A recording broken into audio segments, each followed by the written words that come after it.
तो good evening बच्चे लोग। कैसे हैं आप सभी लोग। आशा करता हूँ आप सभी स्वस्थ होंगे, मस्त होंगे और व्यस्त होंगे अपनी अपनी पढ़ाई में। जैसा कि आपको पता है बेटा कि लास्ट वीडियो में हमने 8.2 ख़त्म कर लिया था और आज हम 8.3 चालू करने वाले हैं बेटा।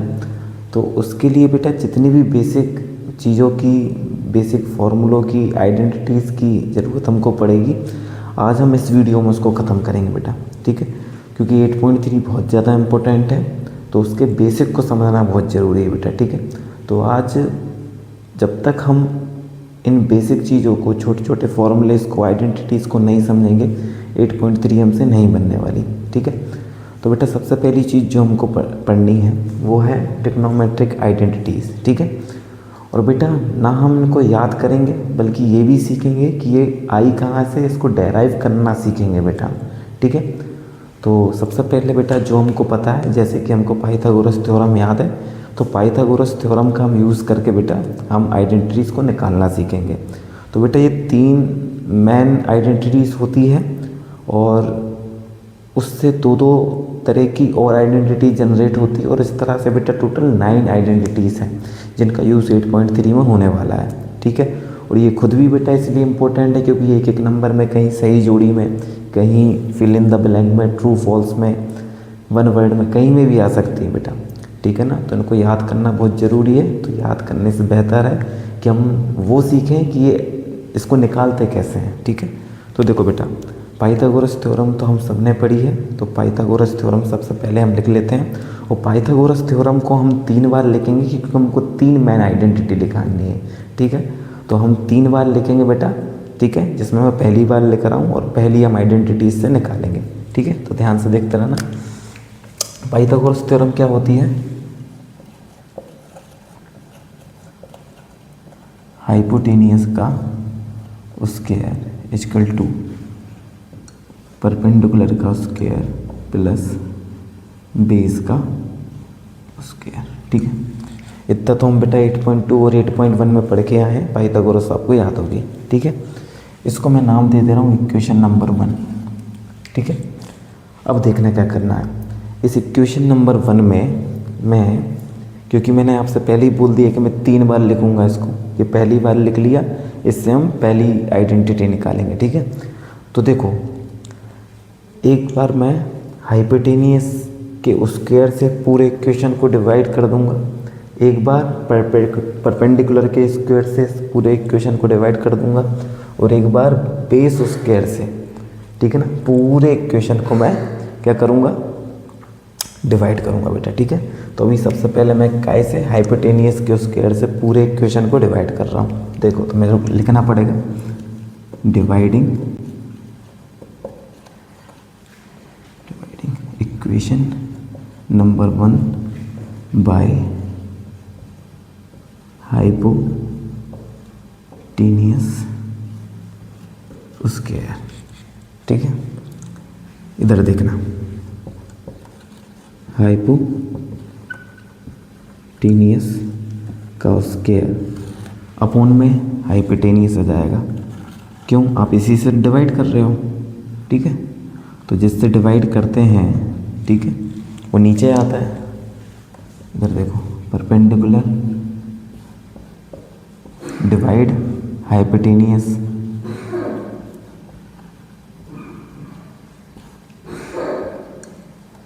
प्लस बेस स्क्वायर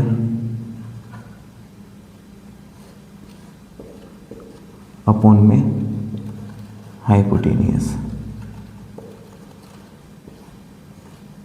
ठीक है, ठीक है, एक बार फिर से देख लो। मैंने पाइथागोरस प्रमेय लिया, ठीक है, उसको इक्वेशन नंबर 1 नाम दे दिया, और मैंने पूरे इक्वेशन को हाइपोटेनियस के स्क्वायर से डिवाइड कर दिया। अब ध्यान से देखना, हाइपोटेनियस स्क्वायर से हाइपोटेनियस स्क्वायर कट गया तो आएगा 1 इक्वल टू। अब देखो परपेंडिकुलर अपॉन हाइपोटेनियस क्या होता है, सबको पता है, साइन, और स्क्वायर है तो स्क्वायर, और कोई बेटा एंगल तो लेना पड़ेगा तो थीटा। ठीक है, प्लस कौन सा वाला, ये बेस अपॉन हाइपोटेनियस क्या होता है, कॉस, स्क्वायर और थीटा। तो बेटा पहली वाली जो आइडेंटिटी है वो हमने निकाल ली, क्या है। अब इसको सिस्टमेटिक लिख लेते हैं, sine square theta plus cos square theta equal to 1। ठीक है, ये आ गई बेटा तुम्हारी पहली आइडेंटिटी। ठीक है, और ये बहुत ज़्यादा इम्पोर्टेंट है बेटा। ठीक है ना, ये कई बार वन वर्ड में फिल इन द ब्लैंक में आई हुई है। ठीक है, अब इससे देखो, ये तो पहले नंबर की हो गई। ठीक है ना, अब इससे दो प्रकार की और आइडेंटिटी जनरेट हो सकती है। कैसे, देखो इधर ध्यान से। साइन स्क्वायर थीटा कभी हो सकता है आपको केवल इस वैल्यू की ज़रूरत पड़े, कॉस को वहाँ भेज दो। तो देखो वहाँ पर 1 था, ये कॉस स्क्वायर उस तरफ क्या होगा, तो प्लस का है, उस तरफ क्या होता माइनस का। ठीक है, एक बार हो सकता है आपको कॉस स्क्वायर की कभी ज़रूरत पड़े। ठीक है, तो साइन स्क्वायर को उस तरफ भेज दो, 1 माइनस साइन स्क्वायर थीटा। ठीक है, यहाँ तक कोई दिक्कत। तो देखो बेटा, मैं जो समझाना चाह रहा था वो यही है कि हम इसको 3 बार लिखेंगे। ठीक है, जैसे ये पहली बार मैंने लिखा है, इससे मेन आइडेंटिटी ये आ गई। ठीक है, ये वाली, और इससे 2 और जनरेट हुई तो टोटल हो गई 3। इसी तरह से 3 3, तो टोटल बेटा 9 आइडेंटिटी हम निकालेंगे। ठीक है, तो आई थिंक ये पहली वाली आपको समझ में आई होगी बेटा। अब सेकंड आइडेंटिटी निकालते हैं हम, मेन वाली। तो बेटा एक बार फिर से हमने ये पाइथागोरस थ्योरम लिख लिया है, और देखो पहली बार हमने हाइपोटेनियस का होल स्क्वायर से डिवाइड किया था, इस बार करेंगे परपेंडिकुलर से। ठीक है, तो हम लिख देंगे यहाँ पर dividing equation number 1 by perpendicular का स्क्वायर। ठीक है, तो ध्यान से देखना, हाइपोटेनियस का स्क्वायर अपॉन में आएगा परपेंडिकुलर का स्क्वायर इक्वल टू परपेंडिकुलर का स्क्वायर डिवाइड में आएगा परपेंडिकुलर का स्क्वायर। ठीक है, बेस का स्क्वायर अपॉन में आएगा परपेंडिकुलर का स्क्वायर। ठीक है, अब देखो हाइपोटेनियस अपॉन परपेंडिकुलर क्या होता है बेटा, कॉसिक। ठीक है, और ये वाला बेसिक हम लोग पढ़ के आए हैं। परपेंडिकुलर स्क्वायर से परपेंडिकुलर स्क्वायर कट गया, 1 आया, प्लस बेस अपॉन परपेंडिकुलर क्या होता है, कॉट होता है, कॉट स्क्वायर थीटा। ये हो गई बेटा अपनी सेकंड नंबर की आइडेंटिटी, मेन वाली। ठीक है, तो इसको सिस्टमेटिक लिख दे रहे हैं बेटा, 1 plus cot square theta equal to cosec square theta. ठीक है, यहाँ तक कोई दिक्कत। अब देखो इसे 2 तरीके से और हम जमा सकते हैं। कैसे, अगर कहीं आपको कॉट स्क्वायर थीटा की ज़रूरत है तो देखो cot square theta equal to 1 को उस तरफ भेज दो, कॉसिक स्क्वायर थीटा माइनस 1, ये भी लिख सकते हो आप। हो सकता है कभी आपको एक तरफ 1 रखना हो। ठीक है, तो देखो 1 इस तरफ रखो, कॉट स्क्वायर को उस तरफ भेजो, तो ये हो जाएगा कॉसिक स्क्वायर थीटा।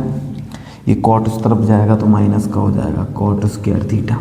ठीक है, तो देखो ये सेकंड नंबर की मेन आइडेंटिटी है, इससे 2 आइडेंटिटी और जनरेट हुई, तो 3 वो और 3 ये, कितनी होगी अभी 6।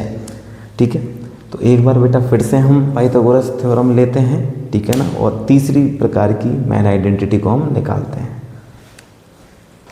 तो एक बार फिर से बेटा हमने पाइथागोरस थ्योरम को लिख लिया है, और पहले बार जब हमने लिखा था, जब हमने हाइपोटेनियस के होल स्क्वायर से डिवाइड किया था, फिर हमने परपेंडिकुलर के होल स्क्वायर से डिवाइड किया था। इस बार बेस के होल स्क्वायर से हम इस इक्वेशन को डिवाइड करेंगे। देखो लिखना है dividing equation number 1 by base का होल स्क्वायर। देखिए हाइपोटेनियस का स्क्वायर अपॉन बेस का स्क्वायर, परपेंडिकुलर का स्क्वायर अपॉन में बेस का स्क्वायर, बेस का स्क्वायर अपॉन में बेस का स्क्वायर, ठीक है। अब देखो हाइपोटेनियस अपॉन बेस, आप सबको पता है क्या होता है, sec square theta. Perpendicular upon base tan होता है, tan square theta. Base square से बेस स्क्वायर कट गया, आ गया 1। अब इसको सिस्टमेटिक तरीके से जमा ले रहे हैं, 1 + tan square theta equal to sec square theta. और ये आ गई बेटा अपनी तीसरे नंबर की मेन आइडेंटिटी, ठीक है। अब इसको बेटा दो तरीके से और लिख सकते हैं, ध्यान से देखना। जैसे कहीं टेन स्क्वायर थीटा की वैल्यू आपको चाहिए हो तो 1 को उस तरफ भेज दो, ठीक है। 1 को उस तरफ भेजोगे तो माइनस का हो जाएगा, ठीक है। इस तरफ हो सकता है आपको केवल 1 चाहिए हो, टेन स्क्वायर थीटा को उस तरफ भेज दो, तो देखो sec square theta minus tan square theta, ठीक है। तो इस आइडेंटिटी से बेटा 2 आइडेंटिटी और जनरेट हुई और ये भी 3 हो गई। तो पहले बार सबसे फर्स्ट बार जब हमने पाइथागोरस थ्योरम लिया था तब भी 3 आइडेंटिटी निकली थी, उसके बाद भी 3 और अभी भी कितनी निकली, 3। तो ये टोटल बेटा कितनी आइडेंटिटी अपने को याद करनी है, वो है 9, ठीक है।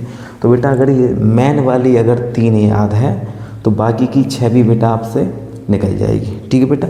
तो आइए बेटा जितना भी हमने अभी तक पढ़ा है इसको हम कंक्लूड करते हैं। तो बेटा हमने जितनी भी आइडेंटिटी पढ़ी है उसको अब कंक्लूड करेंगे हम, ठीक है। तो ध्यान से देखना बेटा, ठीक है।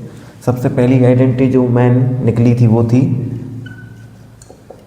Sign square theta plus cos square theta equal to 1, ठीक है। दूसरी वाली निकली थी बेटा cosec square theta equal to 1 plus cot square theta, ठीक है।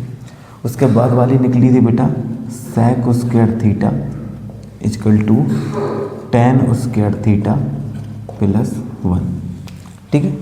ये 3 मेन आइडेंटिटी बेटा निकली थी हमारी, ठीक है। अब ध्यान से देखना, साइन स्क्वायर थीटा अगर आपको चाहिए हो तो कॉस को उस तरफ भेज दो, 1 minus cos square theta. Cos square theta अगर आपको चाहिए हो तो साइन स्क्वायर को उस तरफ भेज दो, ठीक है। इसका मतलब ये हुआ साइन स्क्वायर थीटा की जगह आप ये लिख सकते हैं और इसकी जगह ये लिख सकते हैं। कॉस स्क्वायर थीटा की जगह ये पुट कर सकते हैं, इसकी जगह कभी ज़रूरत पड़े तो ये पुट कर सकते हैं, ठीक है। अब इधर देखना है बेटा, ठीक है। अगर आपको कभी कॉट स्क्वायर चाहिए हो, कॉट स्क्वायर थीटा, तो 1 को उस तरफ भेजना है तो हो जाएगा कॉसिक स्क्वायर थीटा माइनस 1, ठीक है। कभी हो सकता है आपको एक तरफ 1 की ज़रूरत पड़ जाए तो देखो 1 इजकल टू कॉट को उस तरफ भेजना पड़ेगा आपको माइनस, ठीक है। अब इधर देखो हो सकता है कई बार आपको टेन स्क्वायर थीटा की वैल्यू रखना पड़े तो सेक स्क्वायर थीटा ये 1 को उस तरफ भेजोगे तो माइनस का हो जाएगा और सामने आपको मिल जाएगा टेन स्क्वायर थीटा। हो सकता है आपको एक तरफ 1 चाहिए हो या 1 की जगह सेक और टेन के टर्म में कुछ रखना हो तो देखो सेक स्क्वायर थीटा, टेन को इस तरफ भेज दो, tan square theta equal to 1, ठीक है। तो बेटा ये इतनी आइडेंटिटीज़ है जो आपको याद रखनी है और ये हमने केवल याद नहीं की, हमने ये आई कैसे डेराइव कैसे हुई वो भी सीखा बेटा, ठीक है। उसके बाद कुछ और चीज़ों की ज़रूरत है बेटा, बेसिक चीज़ों की, ठीक है ना। जैसे कि साइन थीटा बेटा, ठीक है, तो उसका अपोजिट उल्टा क्या होता है, 1/cosec, ठीक है। तो आप साइन थीटा को 1/cosec लिख सकते हैं, कॉसिक को थीटा को आप लिख सकते हैं 1/sin थीटा। इसी तरह से, ठीक है, कॉस थीटा को आप लिख सकते हैं 1/sec थीटा, सेक थीटा को आप लिख सकते हैं 1/cos थीटा, ठीक है। टेन थीटा को आप लिख सकते हैं 1/cot थीटा और कॉट थीटा को लिख सकते हैं आप 1/tan थीटा, ठीक है। तो इन चीज़ों को भी बेटा आपको ज़रूरत पड़ेगी। एक चीज़ और है छोटी सी कि आप टेन थीटा को sine theta upon cos theta लिख सकते हैं, ठीक है। और इसका कॉट, टेन थीटा का उल्टा होता है कॉट। इसको जब sine theta upon cos theta लिख सकते हो तो इसको लिख सकते हो cos theta upon sine theta, ठीक है। तो इतनी चीज़ है बेटा जो 8.3 में आपकी नैया को पाल लगाएगी, ठीक है ना। ये ट्रिग्नोमेट्रिक आइडेंटिटीज़ हैं, ये बहुत इंपॉर्टेंट इसलिए भी हो जाती है बेटा क्योंकि ये खुद एक नंबर के सवाल है, ठीक है। तो बेटा 8.3 का केवल और केवल इतना बेसिक था। इसको आप बहुत अच्छे से 1-2 बार इस वीडियो को देखना, ठीक है ना, क्योंकि ये बेसिक है उसका। जब तक ये नहीं आएगा 8.3 आपसे नहीं बनने वाली, ठीक है बेटा। तो आइए फिर 8.3 स्टार्ट करेंगे अगली वीडियो में।